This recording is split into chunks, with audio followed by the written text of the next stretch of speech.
पश्चिम बंगाल में हो क्या रहा है? पंचायत चुनाव खत्म हो चुके हैं मगर हिंसा थमने का नाम नहीं ले रही।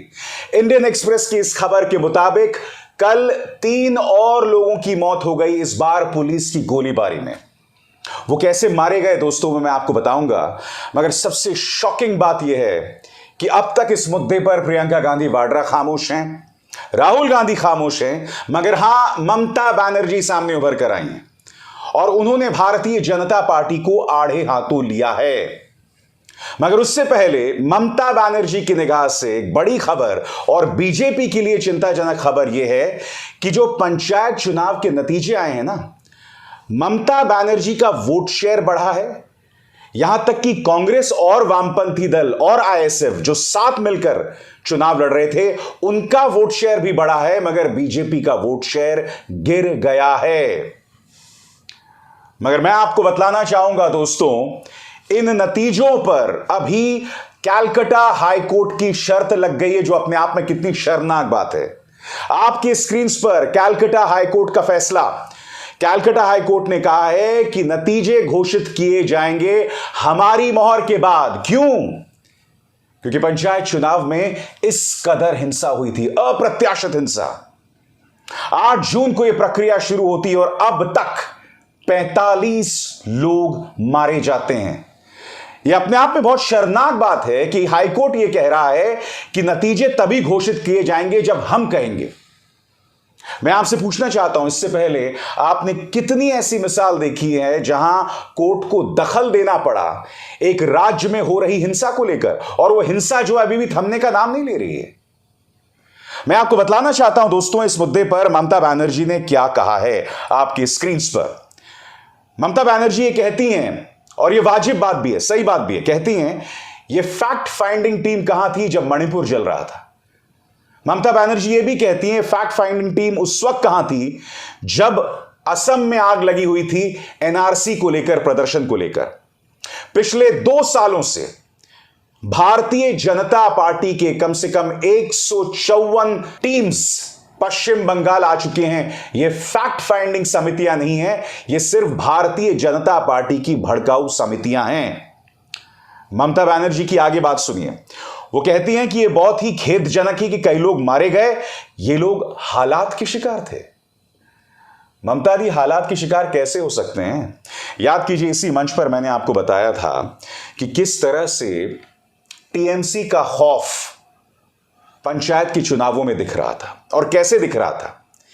3 रणनीतियों के तहत लोगों को डराया जा रहा था। पहले कि आप लोगों को घर से बाहर ना निकलने दो, दूसरा रास्तों में बैरिकेड लगा दो, और तीसरा अगर कोई उसके आगे भी आ जाए तो बम के जरिए हमला करो। यह इंडियन एक्सप्रेस की रिपोर्ट थी दोस्तों, जो मैंने आपको बताई थी। इस कदर खौफ था। ममता दी, आपने तो वामपंथी इतिहास को भी पार कर दिया, या कम से कम कर रही थी। यह ना भूलें कि जब वामपंथी शासन था पश्चिम बंगाल में, तब उनकी हिंसा का शिकार आप हुई थी। बार बार आप पर निशाना साधा गया था, आपको जान से मारने तक कोशिश की गई थी। यह मत भूलिए कि आप खुद उस वामपंथी शासन के इतिहास का शिकार रही हैं। आज ये किस तरह की हिंसा हो रही है? मैं जानता हूं कि अधिकतर लोग जो मारे जा रहे हैं, क्योंकि ममता बनर्जी के इस बयान में वो ये भी कह रहे हैं कि जो 19 लोग मारे गए हैं, हम उन्हें 2 लाख का मुआवजा देंगे, और इनमें से अधिकतर लोग टीएमसी के हैं। मैं मानता हूं कि अधिकतर लोग टीएमसी के हैं, मगर यह भी हकीकत है कि टीएमसी ने कई जगहों पर धमकाने, भड़काने, बैरिकेड करने और हिंसा का इस्तेमाल किया है। अब ये जो ताजा हिंसा हुई, आप जानते हैं क्यों हिंसा हुई? आईएसएफ की प्रत्याशी थी जिनका नाम था जहानारा बीबी। टीएमसी के कार्यकर्ता उनके पास पहुंचते हैं और कहते हैं कि आप हार स्वीकार कर लो, जीत पर दावा मत ठोको। आईएसएफ वाले नाराज हो जाते हैं और वो जवाब में क्रूड बॉम्ब्स फेंकना शुरू करते हैं, बॉम्ब फेंकना शुरू करते हैं। जवाबी कार्रवाई में पुलिस फायरिंग करती है और 3 लोगों की मौत हो जाती है। मैं समझना चाहता हूं इतनी आसानी से लोगों के पास क्रूड बॉम्ब्स कैसे आ जाते हैं। यह सवाल किससे किया जाएगा? यह सवाल तो बीजेपी से नहीं किया जाएगा, यह सवाल किया जाएगा उससे जो सत्ता में है, यानी कि ममता बनर्जी। यह सवाल किया जाना चाहिए कि नहीं किया जाना चाहिए? दोस्तों, मैंने आपको बताया, अदालत ने कहा है कि नतीजे तभी घोषित किए जाएंगे जब हम कहेंगे, जिससे पता चलता है कि यहां हिंसा कितनी गंभीर बात है। उन्होंने क्या कहा है, मैं आपको पढ़ के सुनाना चाहता हूं। The Calcutta high court on Wednesday said the panchayat election in West Bengal and the declaration of results will be subject to the ultimate orders that it may pass in connection with petitions filed on poll-related violence and electoral malpractices. The division bench of Chief Justice T.S. Sivaganganam and Justice Hiranmay Bhattacharya also directed the State Election Commission to inform the winning candidate that their election is subject to further orders to be passed by this court. High court ये कह रहा है कि चुनावी धांधलियां हुई, हिंसा हुई, इसीलिए स्टेट इलेक्शन कमीशन को नसीहत दी गई है कि आप जो जीतने वाला कैंडिडेट है उन्हें बता दें कि उनके जीत की घोषणा तभी होगी जब हम उस सीट को लेकर तमाम मुद्दों की जांच कर लें। यह लोकतंत्र पर एक बहुत बड़ा दाग है जिसे नहीं भुलाया जा सकता। और मैं समझ रहा हूं ममता दी कि इस हमाम में सब नंगे हैं, सब नंगे हैं इसमें। वो भारतीय जनता पार्टी और वो प्रधानमंत्री नरेंद्र मोदी जिनके मुंह से मणिपुर शब्द तक नहीं निकलता, वो मणिपुर जहां अब तक करीब 150 से ज्यादा लोग मारे जा चुके हैं, उनके मुंह से एक शब्द नहीं निकलता है दोस्तों। वो भारतीय जनता पार्टी पश्चिम बंगाल में फैक्ट फाइंडिंग समिति भेजने की बात करती है।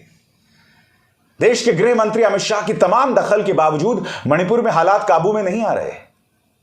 उल्टा जब राहुल गांधी वहां जाते हैं तब यह कहा जाता है कि साहब माहौल बिगड़ रहा है।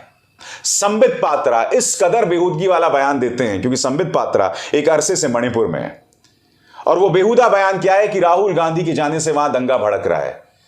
राहुल गांधी के पहुंचने से पहले वहां 140 लोग मारे जा चुके थे। मगर मैं राहुल गांधी से भी सवाल पूछना चाहता हूं, पश्चिम बंगाल में क्या वजह है कि आपकी खामोशी है इस कदर? क्यों? कहीं इसलिए तो नहीं कि सबसे ज्यादा हिंसा करने वालों में टीएमसी थी, और जो इंडियन एक्सप्रेस के आंकड़ों के हिसाब से आ रही है उसके बाद सबसे ज्यादा हिंसा करने वालों में कांग्रेस और बीजेपी थी, इसीलिए आप खामोश हैं? ये सवाल तो किए जाएंगे ना, क्यों खामोशी है मैं समझना चाहता हूं। इसीलिए भारतीय जनता पार्टी कह रही है कि ये जो मोहब्बत की दुकान की बात राहुल गांधी करते हैं वो शर्तों के साथ है। यहां पर वो कोई टिप्पणी नहीं करते। यही कह कहकर भारतीय जनता पार्टी इस वक्त प्रियंका गांधी वाड्रा और राहुल गांधी पर हमला बोल रहे हैं।